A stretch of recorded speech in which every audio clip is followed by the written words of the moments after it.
સુરત શહેરમાં મહિલાઓ અને બાળકોની સુરક્ષા અંગે ફરી એકવાર ગંભીર સવાલો ઉઠ્યા છે। અમરોલી વિસ્તારમાં બનેલી ઘટના બાદ હવે સચિન જીઆઈડીસી પોલીસ સ્ટેશન હદ વિસ્તારમાં 11 વર્ષની માસૂમ બાળકી સાથે છેડછાડની શરમજનક ઘટના સામે આવી છે।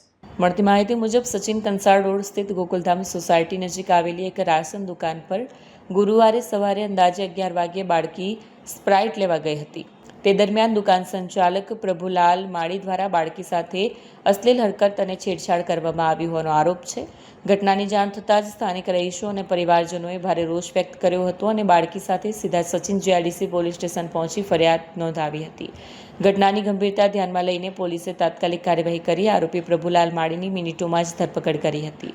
આજે પોલીસે આરોપીની ઘટના સ્થળે લઈ જઈ ક્રાઇમ સીનનું રિકન્સ્ટ્રક્શન કર્યું હતું। આ દરમિયાન મોટી સંખ્યામાં સ્થાનિક લોકો એકત્રિત થયા હતા અને સુરત પોલીસ જિંદાબાદના નારા લગાવ્યા હતા। પોલીસે સ્થાનિક લોકોને સમજાવ્યું કે જો કોઈપણ દુકાનદાર અથવા વ્યક્તિએ આવી હરકતો કરે તો તરત જ પોલીસના ટોલ ફ્રી નંબર પર જાણ કરવી, જેથી કડક કાયદેસરની કાર્યવાહી કરી શકાય। હાલ પોલીસે સમગ્ર મામલે વધુ તપાસ હાથ ધરી છે અને આગળની કાનૂની કાર્યવાહી શરૂ કરી છે।